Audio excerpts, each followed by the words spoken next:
Hey, tourpreneurs, it's Mitch Bach, and just a quick note before we begin today's episode. Tourpreneur is currently sponsored by Google. We're thankful for their support of our community, and we are offering with them a completely free course helping you unlock the power and potential of Google's Things to Do program, which is specifically helping tour operators add their tours to Google in new ways that gives you new exposure and more direct bookings. To learn more, go to tourpreneur.com/Google. And as always, show notes, more resources, links to our newsletter, our business coaching community, and so much more are available on tourpreneur.com. Now to the episode. Today's episode is brought to you by Checkfront, the booking platform trusted by over 5,000 tour and activity operators around the world. You can start your own free 21-day trial over at checkfront.com.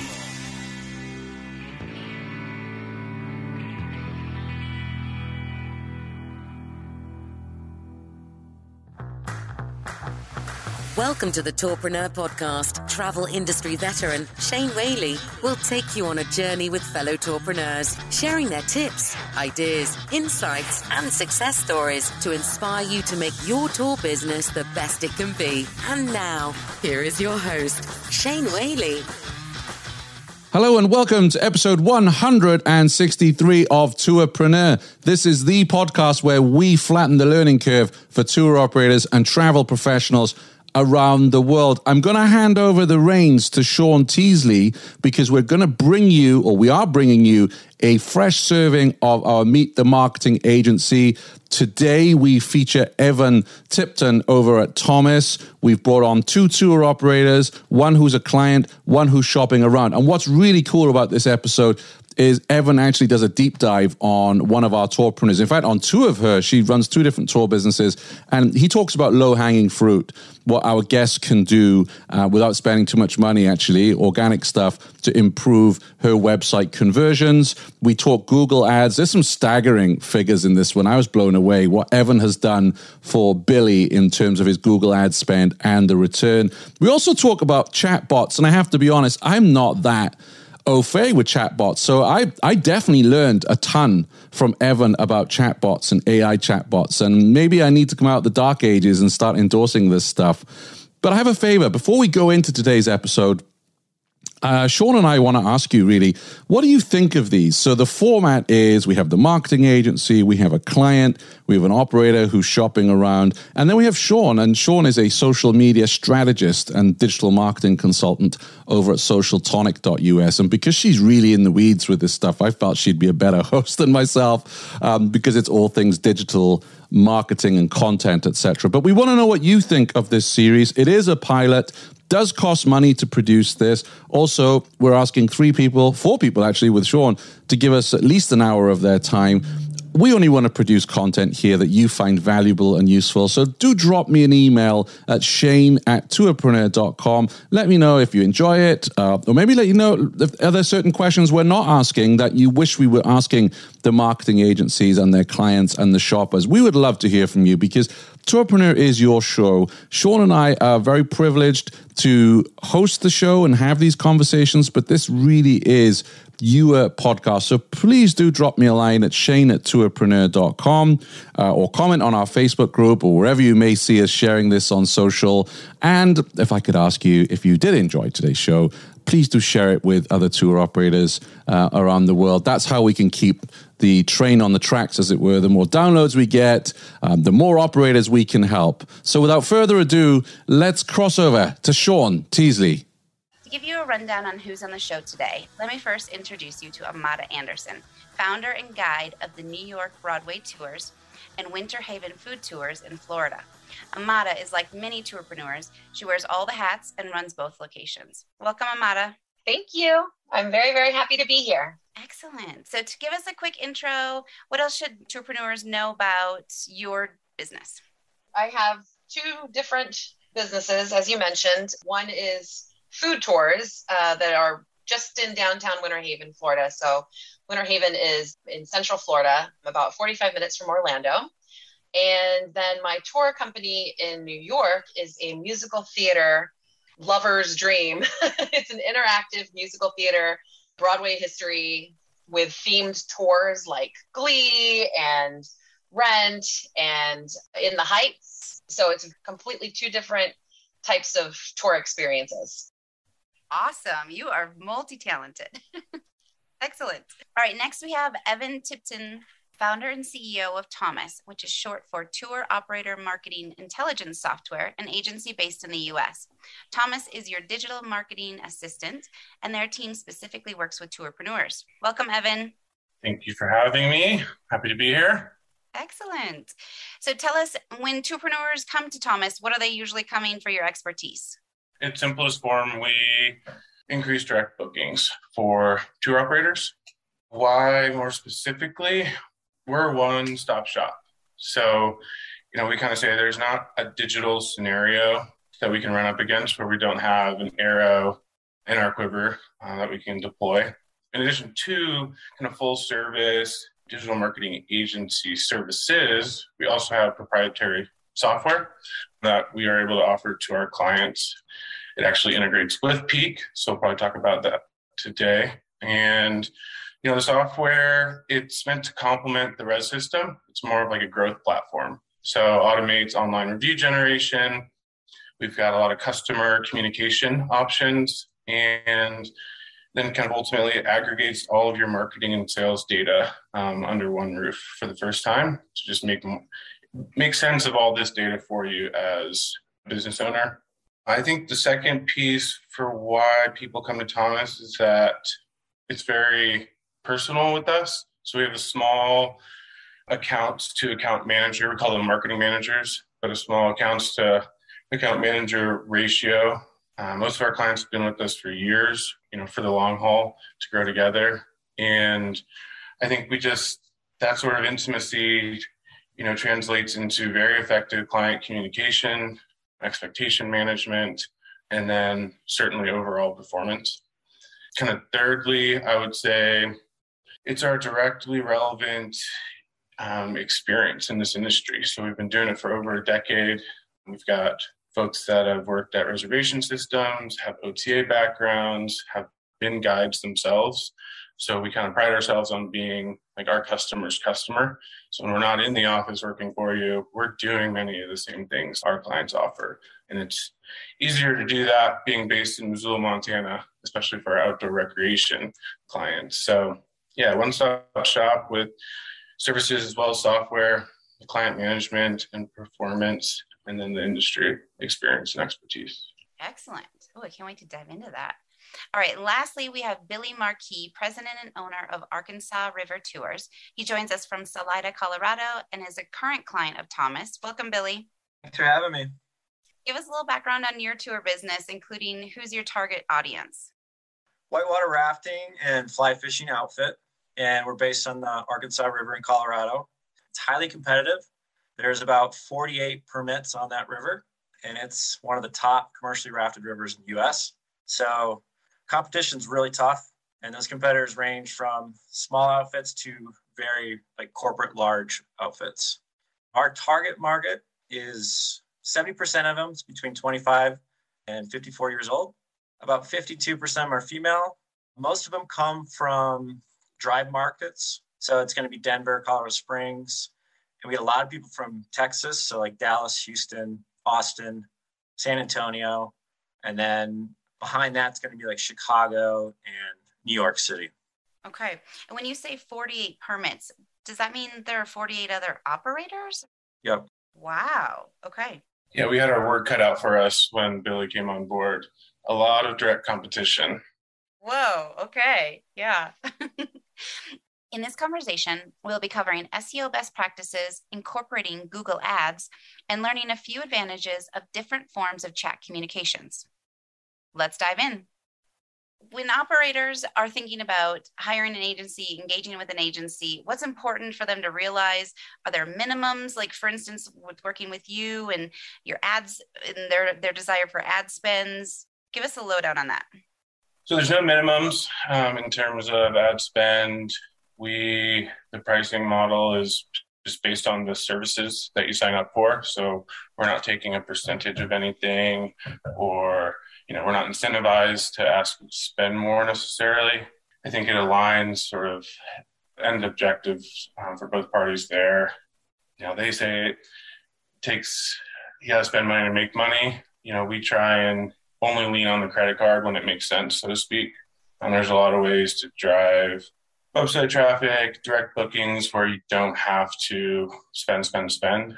I think it's helpful when not necessarily what service mix maybe they need, but just have identified pain points and, objectives. A lot of the times the pain points that operators have, maybe it's revenue related. I just want more bookings, but maybe it's operational in nature. If we can uncover those up front, especially even before they sign a contract, we can basically create a tailor-made sort of product and service mix for them. So, for example, if people are showing up to the wrong meeting location all the time, maybe that's something we need to address in a confirmation or reminder email. Or maybe there's too many unnecessary phone calls asking basically frequently asked questions. So maybe that's an indication that, the automated AI chatbot is a good fit. Honestly, one of the biggest challenges is getting all of the marketing login information that we need from new clients up front. That's so true. There's so many different components to logging in, getting access, all of that. Evan was just mentioning this idea of not leaning on the credit card as much. Do you have any examples of how that's come about with you guys? You can spend a lot of money on ads, Google ads, social ads. Social ads aren't as expensive, but with the help of Thomas, we're successfully decreased my amount of ad spend over most years. This year went up a little bit, but over what I did about 4 years ago, it's almost cut in half, which is great because we're getting more bookings organically. So 4 years ago, were you doing it on your own? Is that what you're comparing what your efforts were to then when you brought them on? Or what do you mean by? I had someone else doing them, but I was not doing it myself. It was just different mentality. Okay. Amada, let's dive into some of the SEO areas. Give us the framework of what kind of SEO efforts have you put in? Are you blogging? Are you using keywords? Are you doing Google Ads? When I launched Winter Haven Food Tours this year, I definitely got myself my Google page. And then it said something like, I tried to follow the prompts that it gave me as far as the steps of creating an ad and just making sure that people, if they Google food tours in Florida, hopefully I would pop up. And I guess I put up I think it was $75 or something like that. And I did get some traffic. Again, though, I'm not sure if some of my traffic was coming from TripAdvisor as well, but I know that I'm not really sure if I was doing it correctly, but I tried to follow the prompts, so as somebody who is very new to that. And then as far as trying to get more business organically, I do have a blog and I do have YouTube. And what I've tried to do with Winter Haven Food Tour since I'm here, I've been trying to be the tour guide that is places to eat, things to do. And what I've noticed is I've definitely gotten over 25 subscribers already on YouTube from the 4 videos that I've posted, which I think is kind of good.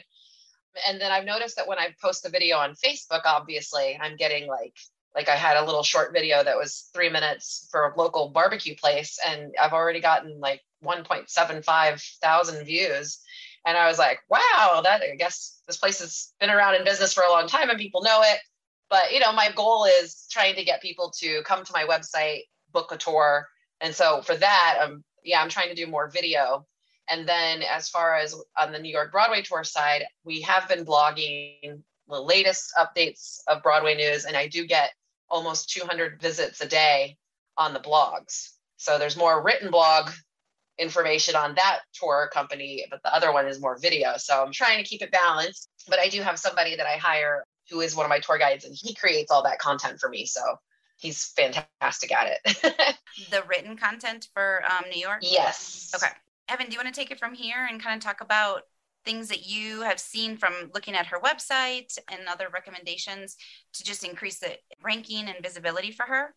Absolutely.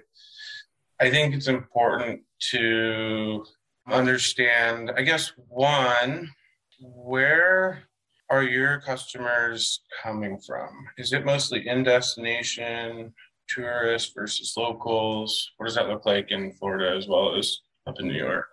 Yeah, in Florida, actually, it's been more people visiting. So people who were coming to Orlando or Tampa, I'm thinking they found me on TripAdvisor. They just were looking for food tours and they found me and they were like, oh, she's open for business. So that's where I've been getting a lot of people. And then as far as the locals, just recently been in a popular magazine that was over here. The Chamber podcast hosted me. And then there was like a local store that does she has her own followings. So I've just started getting more press for the locals to know who I am, because they were all like, there's a food tour? We didn't even know there was a food tour. Well, because I'm a new company, so it was exciting.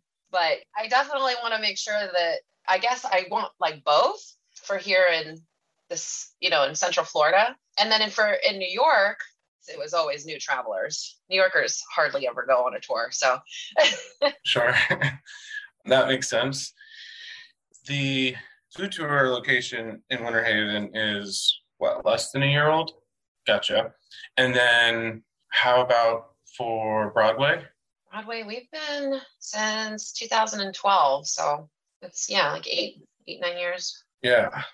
And how long have you, one, I should say, or I should ask, do you feel like you've got all of your tracking in place? Peak, Google Analytics, Facebook Pixel? I'm not sure. I'm actually 100% honest. I'm not sure. You are not alone there, let me tell you. In terms of, I guess, trying to stick directly to SEO, I mean, one, we had one of our data scientists was running an analysis and came knocking on my door, my office, and barged right in, actually. But he was laughing because he finished this correlation analysis between organic traffic and your revenue. So it is laughable just how highly correlated your organic traffic is with your revenue, online as well as total revenue. We've basically been able to boil it down that each additional organic website visitor can be worth to almost $12. The average on our clients is around $7. So that validates that, okay, we should invest. It's definitely a long game, but it's one of those where it makes the business more resilient. There's no commission on it, which we love. And it's the best driver of sustained growth over time. So you can't cheat it, you can't fake it, and it makes it easier to forecast. It's more predictable. So we know SEO and the blogging efforts to the primary drivers in terms of getting more organic traffic is basically invaluable. If we look at the Winter Haven site, one of the updates that Google rolled out this past summer, they called it their Core Web Vitals. A lot of it has to do with site speed. There's some more technical components to it about how content's loading on your website. But there's two sites that you can plug your website into and sort of test and see what basically like a score, 0 through 100, and then like A through F. There's definitely work to do on the Core Web Vitals piece. We got Fs on both sites, and then a 15 out of 100 for Winter Haven and 12 out of 100 on mobile for the Google Page Speed Insights. Fortunately, that's a fairly easy fix. So you're on WordPress, and we have basically an upfront package, has an hours cap. And we basically just take care of that. So we take everything that's in the red into the green and take that F and turn it into an A. And that's, low-hanging fruit, one of the easiest ways that we can. It's good, not just from an SEO standpoint, but also from a conversion rate standpoint on the website. So there's studies out there that show, again, the correlation between load time and conversion rates. So that would probably be one of the first things.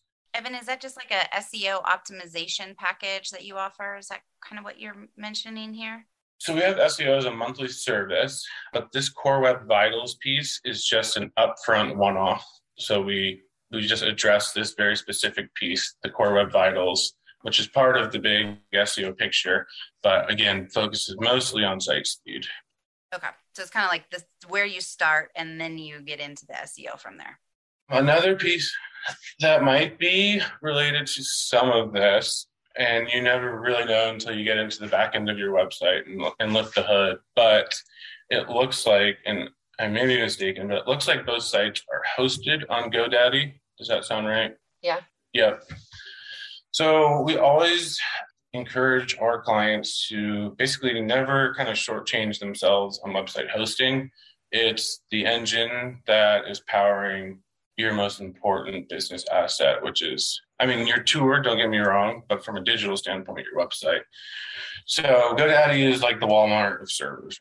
Unless you purchased a dedicated private hosting environment on GoDaddy, you're basically in a bowl. You're a marble in a bowl with hundreds or thousands, so it just depends, of other websites that you have no idea who they are. And they could be malicious. Basically, there's better hosting options out there that won't break the bank, but would help with sort of technical performance of the website, especially as it relates to site speed and security. And it's always nice to know the first and last name, or at least have a phone number of the person that's hosting your website. So GoDaddy is definitely inexpensive, but that's another, I would say, kind of low-hanging fruit piece. It's just getting onto a server that can power better performance and probably be more secure. A third piece would be and this is SEO / sort of like conversion rate optimization, but without knowing, I'd venture to guess that more of your website traffic is coming from mobile devices than desktop. And I think there's definitely room to improve on the mobile experience. So one thing that we do for almost all of our clients is put on this fixed mobile menu bar. So it just sits at the bottom of the browser, and we've tested this. But basically, you have your 4 most important sort of calls to action fixed on the bottom of the mobile device, and the far right one is going to be the book button, and it's going to be in a different color. If I was a betting man, I would venture to guess that just by increasing that site speed and putting that mobile menu bar on there, you're going to see definitely increases in terms of conversion rate. Billy, do you have any thoughts on this? Like when you first started working with Thomas, is this a process that you went through and also took on? Yeah, I mean, we definitely kind of got into the weeds on a lot of these pieces. And for me, like, I know I don't have that expertise. That's why I hired them. I think the biggest thing is just to be open and try new things, because I wasn't afraid if it didn't work, but I'm always like curious, maybe there's this new trick, there's this new thing, and trying it. And with some of these tools, like it's called Google Optimize, you can track 2 different scenarios. Like you make this tweak on your website, like put that bar at the bottom of mobile, 50% of the people can see it, and then 50% see the old one. And then you see like what conversion rates change, what does different. And it's a super helpful tool. So like my advice is just be open and try stuff, honestly. Yeah, we've really appreciated Billy's openness to, basically experiment. And it's sort of like the Maslow's hierarchy. I mean, we weren't running Google Optimize like A/B or multivariate tests in the first year or 2. We worked our way up to that point. But there's always low-hanging fruit for new clients that come in. And one of the challenges of being an agency in this industry is that you got to do a lot with a little. I mean, there's very few people that come in with a budget that we couldn't spend that much if we tried. That's never the case, right? So usually we have to create our own budget. It's a delicate dance or fine line between leading with revenue, things like Google ads or Facebook ads, but also wanting to make sure that we're set up for the long game with this SEO foundation. And that being said, the first thing that we do for every single new client is go through a process, what we call our digital foundation. So it's up to 10 hours. We only charge upon completion based on how many hours it took, but we set up your just like digital plumbing. So Google Analytics, making sure everything's tracking cleanly and accurately, customize your Facebook pixel, make sure it's all talking to your reservation system. So Peak in this instance, we put some other third-party kind of plugins or applications on the site, such as like Hotjar, to make sure that we can monitor how people are interacting and engaging with the site. It's a one-off, again, upfront item that even if we didn't do anything else together, you know that you can trust the data that is being tracked and make, informed decisions off of it from it going forward. I've got a slew, what's that, sorry? Oh, I just wasn't sure how much detail you need me to go into on the SEO front. I've got 2 pages of bullet points, so. Okay. We have like the baseline of what Evan was saying, that there are these core vitals that they can go into, and then the foundation. But then from more on the SEO perspective, is there anything else that you want to kind of dive into specifically? From what I understand of SEO, I mean, I know that, you need the keywords on each page. And I did have, for all of my tours at one point, I probably still have these pages up. Each specific tour, like on my Winter Haven food tours, I have the dessert tour, and it's got its own page. And so I know that page itself, needs to have its own SEO keywords, right? Amada, from what you're hearing Evan describe, what other things in the SEO perspective, specifically like maybe around different pages and things that you want to help equip your website with? What other questions do you have for Evan? As far as like the site speed and everything, I'm just wondering like how much is having too much on your website in each page? Is it better to have less, or is it better to have more, I guess? Yeah, no, it's a good question. I think it depends on what that content is and the way it's structured. So one of the things that we definitely found on both sides is there's room to improve the structure. So just like humans read left to right, top to bottom, does the basically Google bot. And the easier, think of it as like a spider. The easier it can go and crawl through every nook and cranny of your website, the better the Google search algorithm basically will understand this is who they are, this is where they are, this is their hours of operations, this is what they do. And I think there's room to just clean up basically the organization and the structure, because you actually have, and I haven't even seen some of this before. I love the potential behind all of this place-based or like local activity guide directory content that you have. But there are little things such like, before we go to the dessert tour that we were talking about, on the homepage for Winter Haven, our tours, that's an H2. So like a H2, like a heading tag. We kind of want to work our way down the page. Like that should probably be an H1. And then on top of that, instead of H2, it's an H1. We also might want to say our Winter Haven food tours. Or if you wanted to go after Florida, we could say there's definitely room to optimize. We don't want to stuff keywords. We want it to read very kind of organically, but definitely room to weave some additional keywords in there.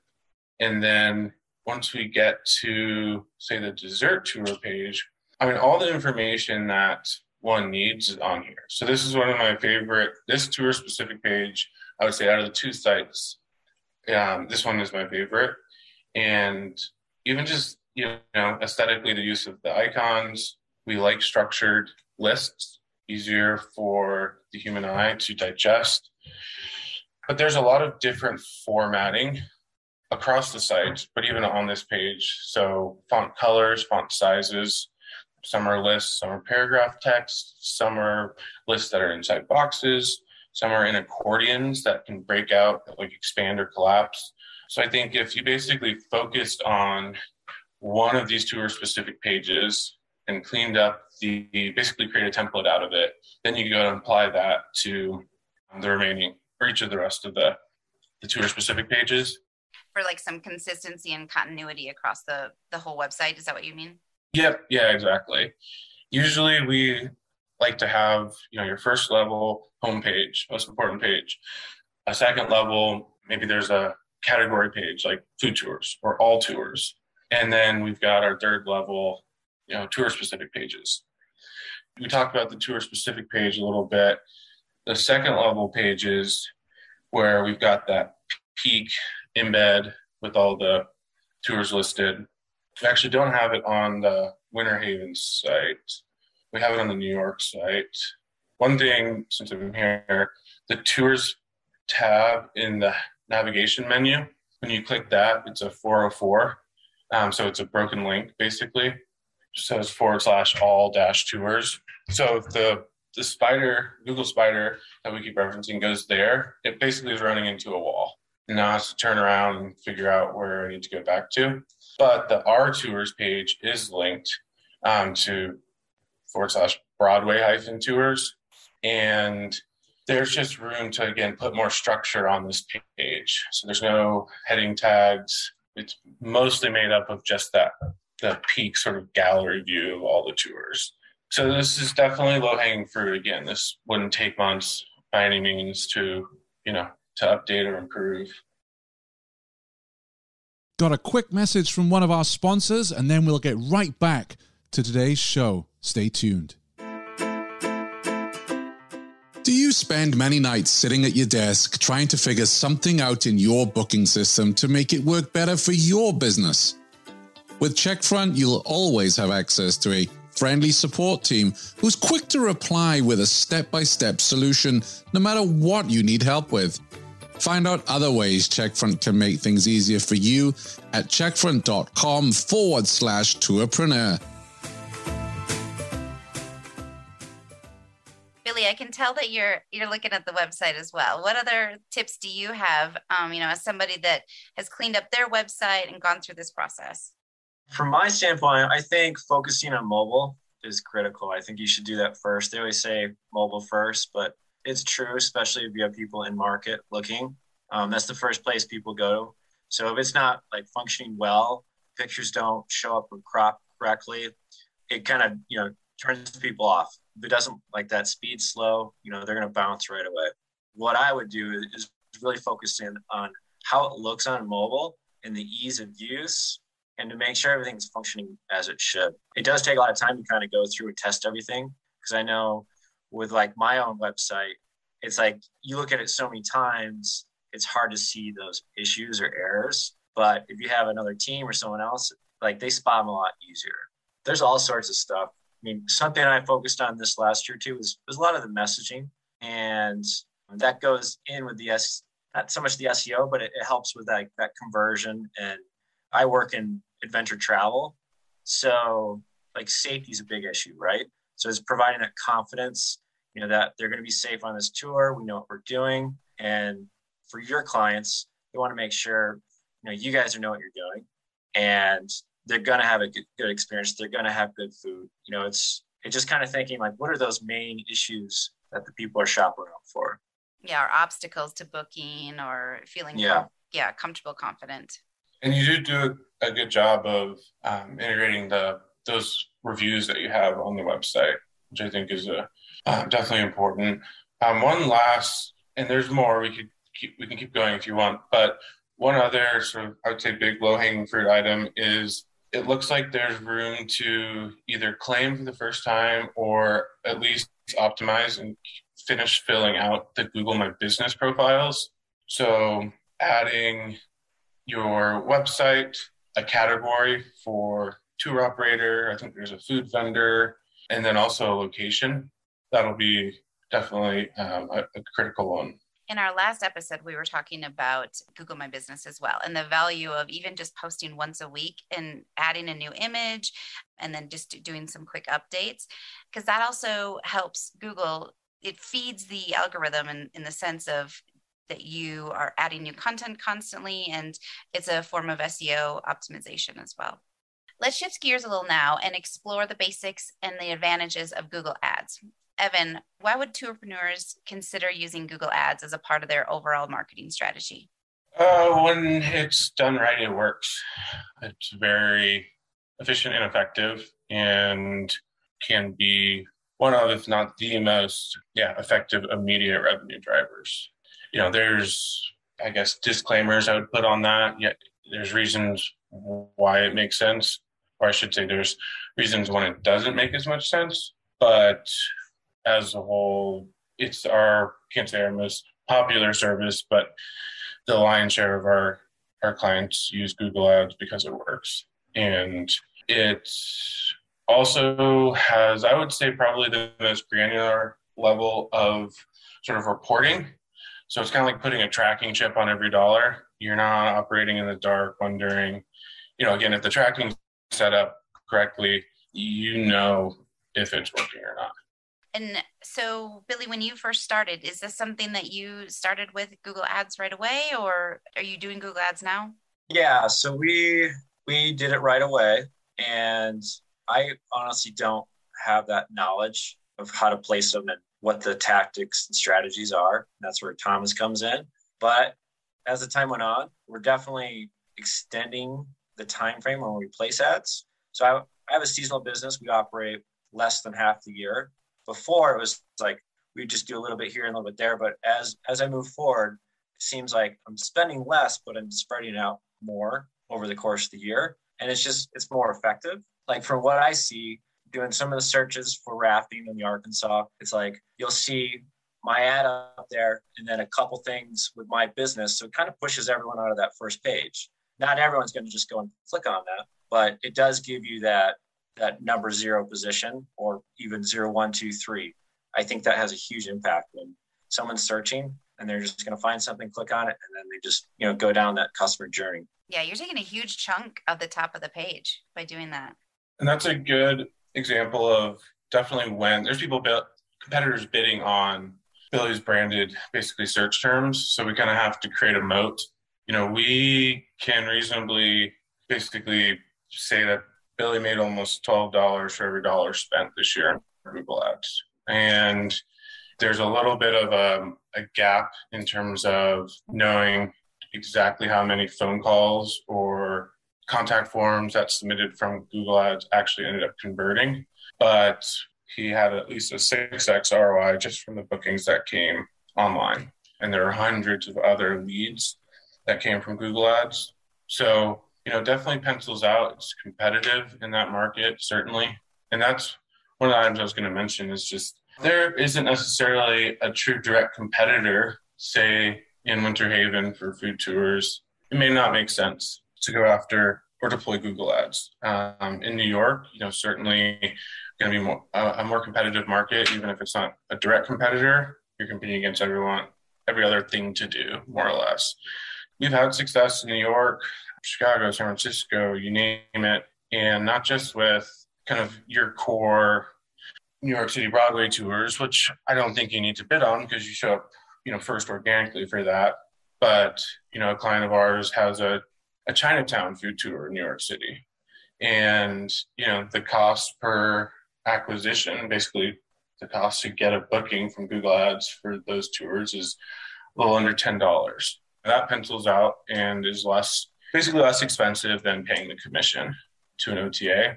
So I think there's always ways to go after, like, whether it's long tail keywords, or if you are competing with OTAs, there's sort of strategies you can deploy, such as like remarketing lists. So you can try and outbid them based on someone searching has already been to your website and you want to bid more on them if it's their second time.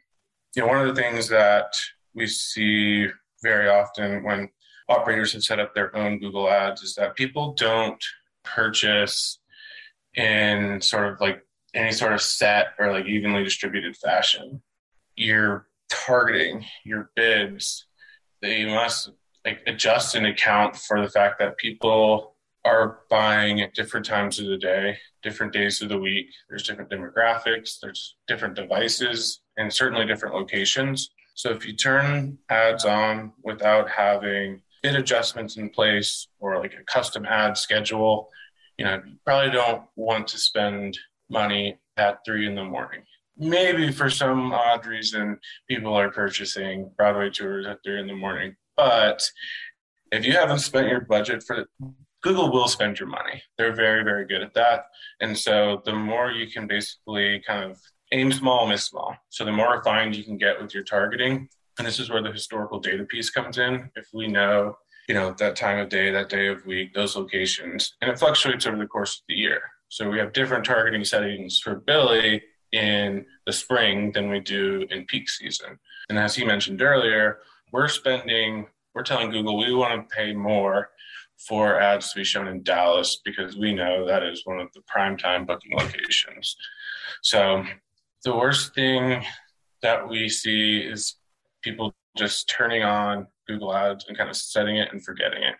So if there's active management, it's set up properly, and the ads are pointed to landing pages that are optimized and well structured, it should be a very efficient and effective revenue stream.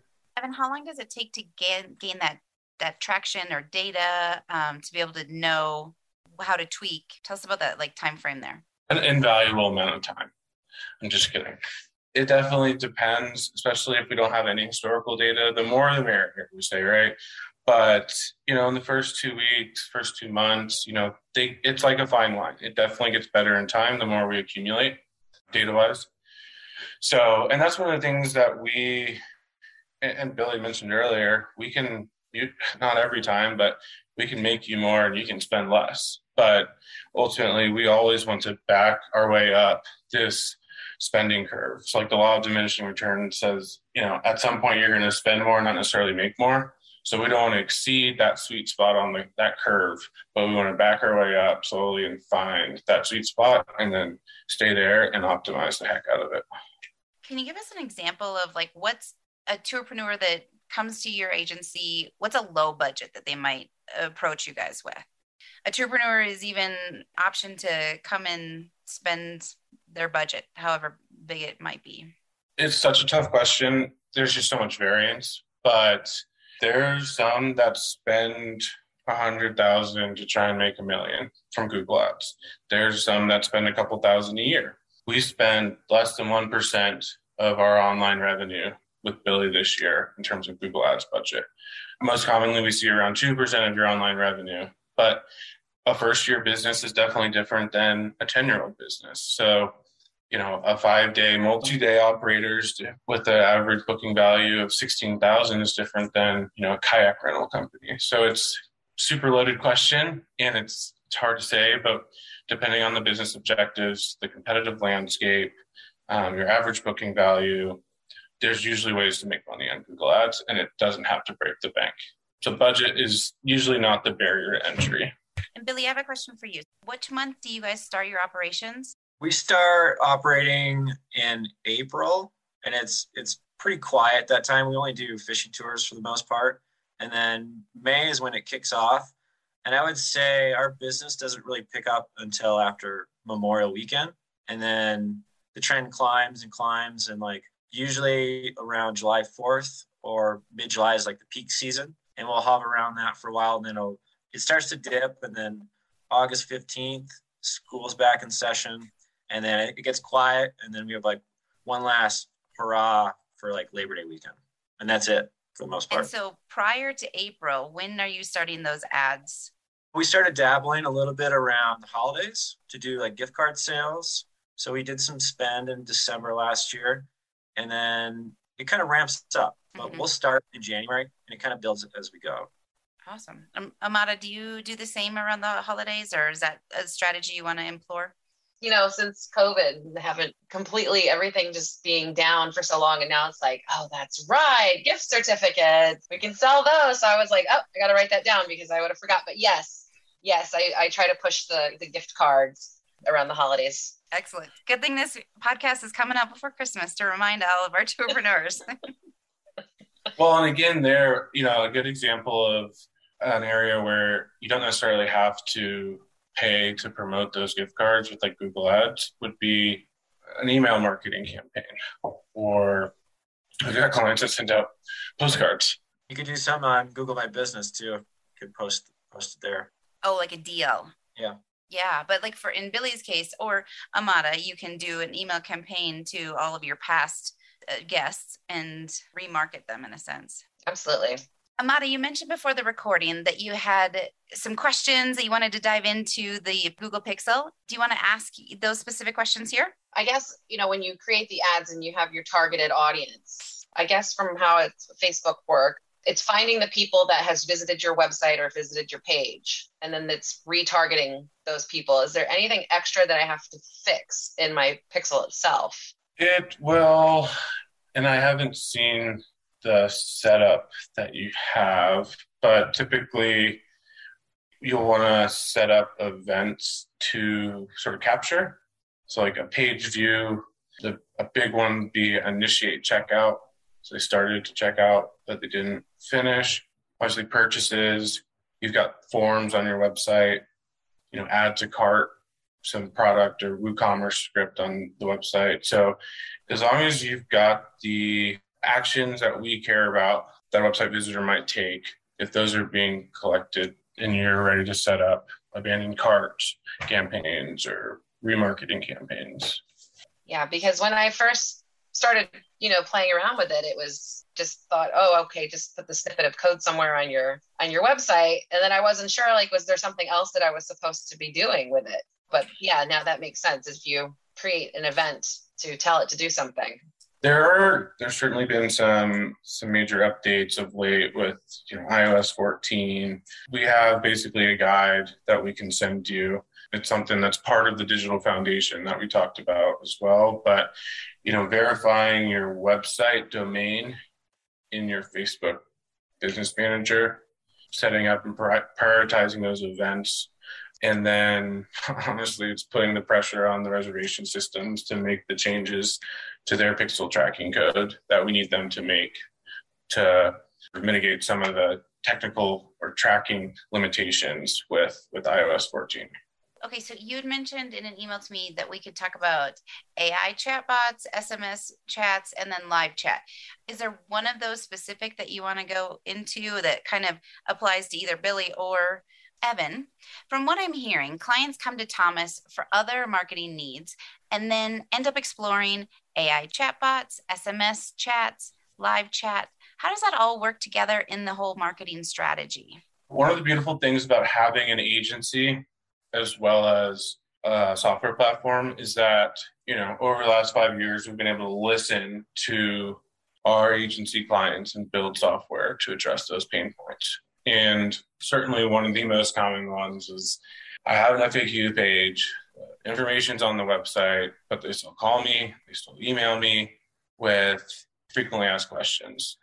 We're now on version 3 of our AI chatbot, which we say basically if you can train a human or a staff member to answer a question, we can train the chatbot to answer it in automated fashion.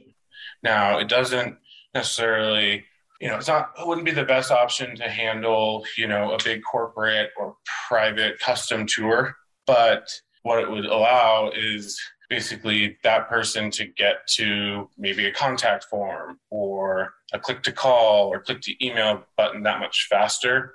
And then because you've saved that much time not having to answer, those unnecessary FAQ questions, you can spend more time on sort of that customer experience for those big ticket corporate private custom groups. The data behind the AI chatbot is incredibly compelling. Billy's a little bit different than you, Amada, in terms of just we're running, pretty high volume, just, half day rafting trips, right? So a little bit different than Broadway or, food tours even, but the same logic still applies in terms of all of the software we've built in terms of the customer communication experience is meant to, 1, save you time, 2, basically enhance the customer experience, and 3, make you more money online. For Billy, we looked up his numbers from this year with the chatbot, and he had almost 5,000 questions come in. There's 131 bookings for almost $60,000 attributed to the chatbot. And what's interesting, so the core competency is definitely, automated customer service agent, but it's also a very effective sales enablement tool. So those that interacted with the chatbot on Billy's website this year, they booked online almost 300% higher rate than all website traffic average. So it's getting website visitors, potential customers, the information they're looking for when they're looking for it. And we live in a convenience economy, right? So if you can do that, then the result, and it's not always that high, but we are seeing basically 150% on average, at least, higher conversion rate for those that interact with the bot. Those are huge numbers. Wow. Absolutely. And what's interesting, because Billy also runs private trips, actually does a good bit of his bookings offline, only 2.6% of those 5,000 conversations asked to talk to a human. And we actually expect it to be a little bit higher. So 1,200 plus people asked the bot check availability, which is the most common question that we get, any bot gets. For instance, 239 people asked Billy's chatbot about his hours of operation. 170 people asked about age requirements. So for those, there's nothing necessarily personal about answering a question about hours of operations or cancellation policy. So if they can get that answered in real time on the site, maybe that is a blocker or barrier to move forward. So the bot can push them further down the funnel. Whether it's you or for others that aren't interested in the chatbot for whatever reason, we have two other options. So one is just traditional live chat. So you can have live chat, kind of like you have the Facebook Messenger chat on your site. We've got live chat. Probably the more popular than the live chat is the SMS chat. So for you, it works the same. We got a desktop app. We have a mobile app. So if someone comes to your website, they can, and you have the SMS chat turned on, they fill out their name and their number and their message. And what's nice about SMS versus live chat is they can take the conversation with them. I think it's unreasonable to expect someone to just stick around your site for, the next hour. With SMS chat, they can take it with them on the go. The conversation's persistent. So if they don't respond for 4 days, you'll still have that same thread. And you can respond to them if you're in the grocery store on your phone. For Billy, it's when he's on the ski lift. Likes to respond to them there. Winner chicken dinner is having the bot plus SMS or live chat. So the bot's your first layer. And if there's a question the bot doesn't understand, it'll prompt them to say, hey, would you like to speak to a live agent? So you can go from bot to SMS chat. So that 3%, 2.6% of folks still may not actually need to call you or email you, but you can now have a live, a one-on-one exchange with them. A lot of flexibility with the customer communication functionality that we have, and it's definitely evolving in terms of how people want to and expect to be able to interact and engage with, businesses. Wow, this is fascinating. I have two follow-up questions for Billy then. Based on what Evan's saying, when you do get the offline bookings coming in, how are you getting those, or what does that look like? And then what else do you have to comment about how the bot's working for you? The bot is awesome. For me, for example, it's not just about the bookings. It's about the added resources that, it automates, right? So think about, I have about 45 people on payroll during the season. Now I have one, which is me. During the off season, I have this chatbot answering all these questions for me. It frees up my time, and I don't have to hire that extra person to answer those questions. So I love the automated feature. That's one piece that I really like about it. The second piece is it tracks all those questions. Like, why are these people asking all these questions? What are these common questions? Then you look at those reports, which you have to update your answers so the bot gets smarter and smarter. But you can also take that information and apply it to your website and provide that information so they're not asking those questions. So it's like a tracking tool to really enhance your website based on direct customer feedback. That's what I love. But since this latest version, the check availability, the bot's smart enough where it integrates in the reservation system, and it'll prompt the user what trip they want, what time they want, and then it'll tell them, yeah, we have 4 spots available, or we don't have anything available until tomorrow. And then that, it turned into almost 50 grand for us this year, that's awesome. That is really cool. Yeah. So I just went to your website to look at that, and I was playing with it, and I was like, how does it know how to find the availability? Like, What? And you guys both use Peak, is that right? Billy and Amada? I'm on Zola. Zola, okay. But yes, I'm on Peak. I've been with them since they started. And then the second question was about how we handle bookings on the back end. Evan had mentioned that you get a decent amount offline reservations. How do those people find you? Tell us what that looks like. I think he's more referring to how they're booked through a reservation system. I would say 90%, probably 95% of our clients come through some online source. That's my theory. But like, you know, there's relationships with, like, we have some camps we work with and some other like repeat customers. But I would say almost every customer is funneled through the website. So in my mind, everything is digital.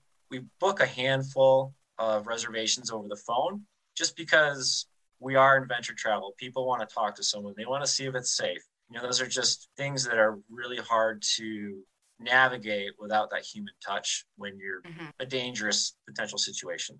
And one thing, Amada, that would make sense here, we've done this for Billy over the years, is going after, like, I saw how active you are with Chambers of Commerce, CVB, basically local sort of community, tourism, promotional entities. I mean, getting backlinks from those sources are great, but I would say, I don't know if I'd call it a game changer, but we reached out to a lodge or resort that was in one of Billy's key target markets and got a backlink, but also helped, you know, create a relationship that Billy then went and handled, kind of fostered, created, and now fostering in person on the ground. But I got to believe, you know, being 45 minutes from Orlando, you know, there's probably some referral partnership potential that is still to be explored.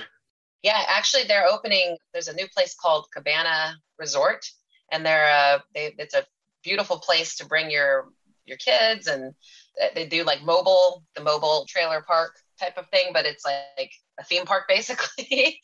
And they're opening a Margaritaville over here, and I ran into the woman who in charge of marketing, and she's like, I wanted to talk to you. And I was like, that's so fantastic, because I wanted to talk to you guys. I know everything takes like time, you know. Yeah, it's just a matter of getting checks in those boxes and putting those boxes in priority order.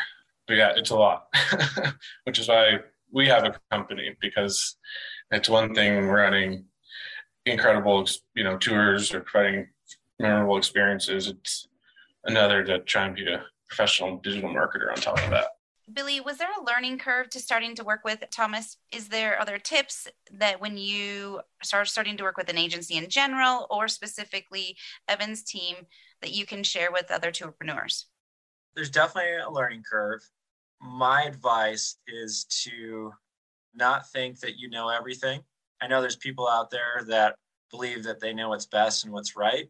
Trying new things, I think, is very important. You know, working with an agency, you're typically working with like a marketing manager. That relationship is critical to be able to work well together. You're paying a good amount of money for the service, right?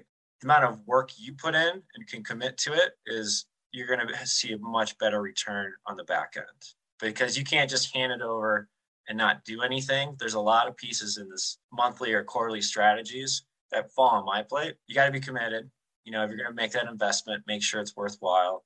You know, having those subject matter expert in each of these areas, like Google Ads, you know, SEO, it's like content creation, like all this stuff really makes it impactful and helps grow your business. It's being open, trying things, and putting in the effort. And I think that's really important for anyone that's looking for an agency. We more often than not have folks that have come from a previous agency and they've just been burned. I think it is really important to ask questions about what is it like? Okay, great. You know how to do Google Ads and Facebook ads really well. What is it like working with an agency? What's that experience like? What can I expect? I think those are really important questions to ask if you're looking to potentially work with an agency. So what can a tourpreneur expect as far as like reporting and the analytics on a monthly, quarterly basis when you're running these campaigns? I can let Billy speak to it. It's definitely one of the, I would say, differentiators for us is we have proprietary software that at any point in time, you can log in and see exactly how it's working. So the writing's on the wall. It's the ultimate transparency tool. It can be risky as an agency, right? If we're not performing, you can see it. So there's nothing for us to hide behind. So I would say our reporting is definitely best in class. We're also bringing in all of your data sources. So it's all right there for you. Amada, what's the biggest thing that's been holding you back from working with an agency? And has this conversation helped you today?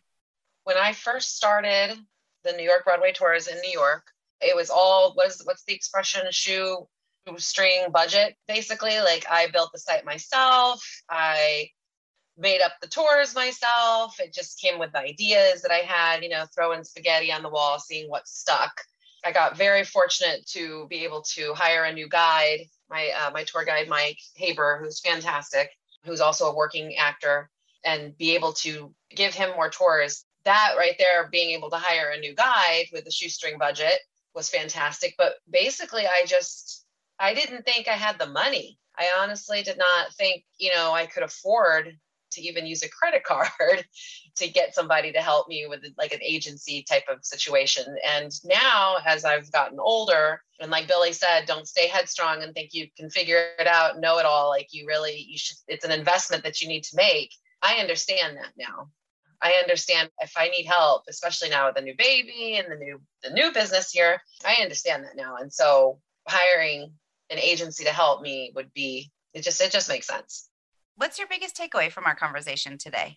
It's just really exciting to be able to be back to work, giving tours, and also, knowing what Evan has shared with us today. I mean, a lot of the stuff in the back of my brain has rattled around, but the way he says it, obviously he lives and breathes this stuff. I'm just really thankful that I was able to have him take a look at my sites and offer his advice. And, I'd love to hear more about what other products and services they have. Yeah, that was a good deep dive into your two sites for two totally different businesses in different states. Yeah, I know it's a lot. And like I said, there's more that I want to do. I mean, I want to have this community directory, and I'm going to be working with another organization that's going to handle group theater tickets. And so you'll be able to purchase tickets and bundle packages. And so being able to do Broadway workshops and things like that. And so that's all stuff that if I'm going to be doing it, I want to make sure that I'm doing my advertising the correct way. And that way it's going to make more sense. Well, I'm going to end it there. A big thank you to my guests today. And I think we gave our Tourpreneur listeners a huge insight into some tips on increasing SEO, working with bots, and just marketing strategies in general. Thank you, everybody. Thank you so much. Thank you. Thanks for listening to the Tourpreneur podcast. Be sure to visit tourpreneur.com to join the conversation and access the show notes, including links to the resources mentioned on today's episode. This is Tourpreneur.